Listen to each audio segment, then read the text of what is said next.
À Belgrade, près de 250 000 personnes ont à nouveau manifesté contre le régime du président Slobodan Milošević, soumis pratiquement quotidiennement depuis près d'un mois maintenant à une contestation sans précédent.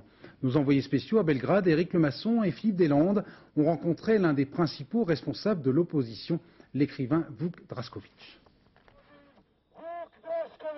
Il monte chaque soir sur l'estrade comme s'il partait à l'abordage. Face à la foule, Vuk Drašković s'est autoproclamé opposant numéro 1 au régime de Slobodan Milošević. Cheveux en bataille, barbe en avant, Drašković, président du mouvement serbe du renouveau, sait utiliser les mots. Il fut et est toujours écrivain serbe plutôt, nuance.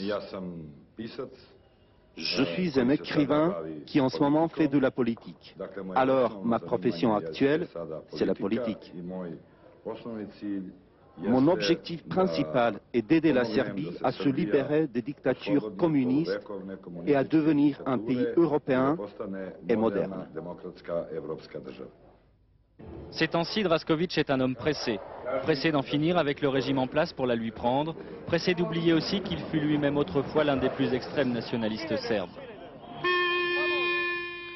Mais il a fière allure lorsque chaque jour à la tête des siens il part en manifestation. Son prénom en serbo-croate signifie le loup. Mais Vuk Drašković sait aussi qu'il a beaucoup de détracteurs. Je ne pense pas que lui seul il peut rassembler la majorité des Serbes. D'abord c'était difficile parce qu'il y a plusieurs partis et d'autre part je pense que ceux qui sont dans les rues à Belgrade et ailleurs en Serbie, ils ne sont pas derrière un parti. Que ce soit le parti de Vuk Drašković ou de Đinđić, eux ils sont descendus dans les rues parce que leurs droits ont été violés. Drašković n'est pas seul. Dans la coalition Zajedno, cet homme, Đinđić, est l'étoile montante.